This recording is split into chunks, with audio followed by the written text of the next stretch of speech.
আপনার পিছনে যদি বদনামকারী লাগে মুস্কি হেসে আলহামদুলিল্লাহ বলে ফেলেন। তাদেরকে আটকাতে যায়েন না, তাদেরকে বাধা দিয়েন না, তাদেরকে রাস্তা খুলে দেন। কর, আরো কর, বিনা বেতনে পাবলিসিটি কর। হাইপার হইেন না, সাহস থাকলে সামনে আয়, এক বাপের সন্তান হইলে দেখা কর, দরকারই নাই।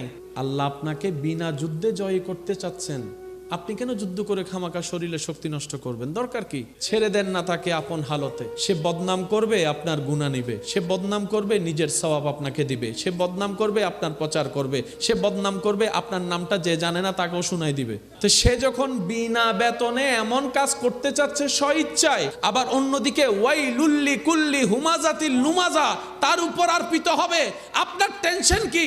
আপনার কাজ হচ্ছে রবের উপর ভরসা করে ধৈর্য ধরে বসে থাকা, আর কোনো কাজ নাই। করতে দেন দুশমনকে দুশমনের কাজ, করতে দেন আপনার চাচা জেঠাকে সম্পদ খাওয়ার কাজ, করতে দেন, করতে দেন। একদিন আপনার ধৈর্যটা রবের যদি পছন্দ হয়ে যায়, ইন্নাল্লাহা মা'আস সাবিরিনের নিয়ামত আল্লাহ আপনাকে দান করে দিবেন।